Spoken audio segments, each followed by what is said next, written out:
I spent most of my life as a police officer, tactical trainer. My name's Lyle Sharman. I'm a licensed private investigator. I'm a paranormal investigator, and I solve cold cases all over the country. Being a licensed private investigator has allowed me to get into locations where there's cold cases, homicide investigations, any location. The members of our group are Ray, who is my cousin. He's the tech and gadget guy. When you're looking at a case that hasn't been solved, people still want answers with regards to their loved ones or property. We have John, who is our audio-visual guy. They always think that they can outsmart the evidence. We have Jennifer, who's our psychic and our medium. Sometimes I'll have a dream before we go out on a case. And our team investigates paranormal homicide cases.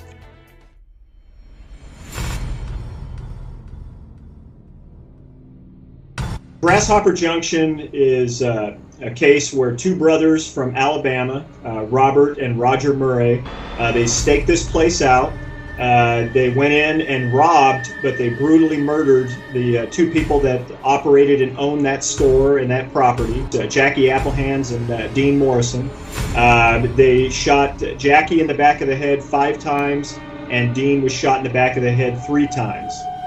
Yeah, both Robert and Roger Murray, both to this day, of course Robert just passed away, that they are completely innocent and never committed these crimes. When you have these guys that are up on death row in Florence prison, and they keep appealing their punishment, and over the years they got away with those appeals. 23 years later, and you still have family members that can't move on in their lives. They still haven't moved on. They're still suffering 23 years later. We decided that we'd look into it, so we went to the property and met with the current owners. They had claims of activity occurring at that property, things that the owner couldn't explain. What we did as a private investigator is reopen the case. So that meant we went back and interviewed every witness, every detective. We also reached out to the 2 convicted murderers. One of them agreed to interview with us, and we recorded that interview with him. During the communications, we explored, share with us your side of the story. So we explored his angle and his confessions and what he believed. And we asked him, tell us from your point of view why you're innocent. Well, once we all arrived at Grasshopper Junction, we set up all the equipment. So the house is the main source of activity. I went inside, sat down on the couch, started to hear the same things they did, feel the same things they did. And in the background, I could hear something sounding like it was clear, it was audible. You could hear what sounded like a woman screaming. 3 distinctive screams, like terror. I think we captured residual screaming of Jackie Applehands that was murdered in there.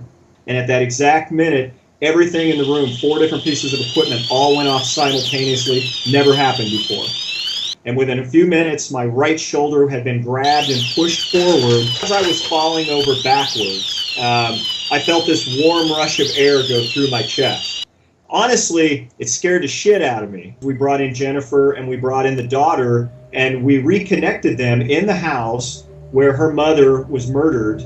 And sat with me, and I held her hands, and we did a reading, and her mother came in immediately, the one who was murdered. So she had said she had messages for her daughter. So there was some very personal evidence and messages, details that no one could have ever gotten except from her mother. Jennifer walked the property with us and was able to pick out certain key areas that she knew things that happened and how they happened, which were crucial for us solving that case. So she gets a lot of the details. What I saw was something that was buried right out here on the corner. I can see him burying them out there. He buried a bunch of stuff out here, straight down from this pole.